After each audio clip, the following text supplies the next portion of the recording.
I had never heard anybody say that this criticism was leveled at psychology, that you tried to be, or psychology tried to be a hard science too fast.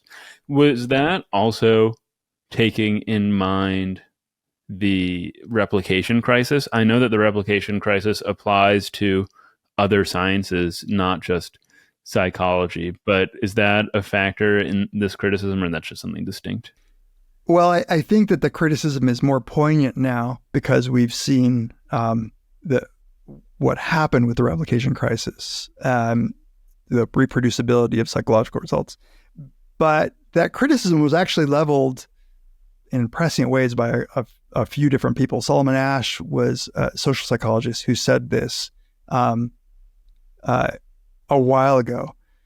And the idea was that, there is a whole lot of descriptive work that we should probably do first before we start doing this, like, I'm testing my hypothesis and I'm testing it with the use of rigorous measurement.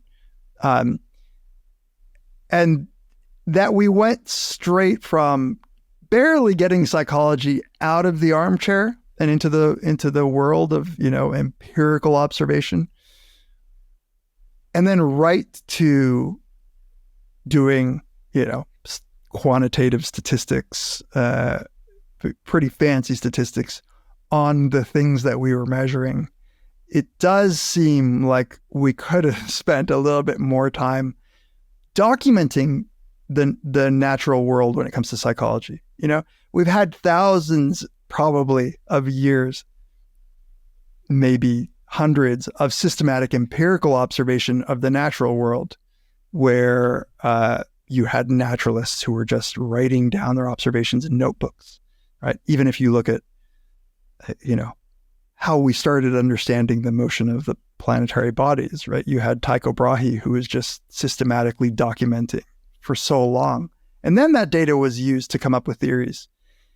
The idea, I think, that is a good one is that maybe we should spend a little bit more time carefully observing before we start doing hardcore measurement and making claims about whether or not we've been able to offer convincing evidence of a theory being right or wrong based on those experiments, those measurements. Well, that being said, let's move on to some of your observations. Yeah, you could... You sort of need a divided mind sometimes to do work like this, right? All of the criticisms should be in your mind, but sometimes you kind of have to proceed,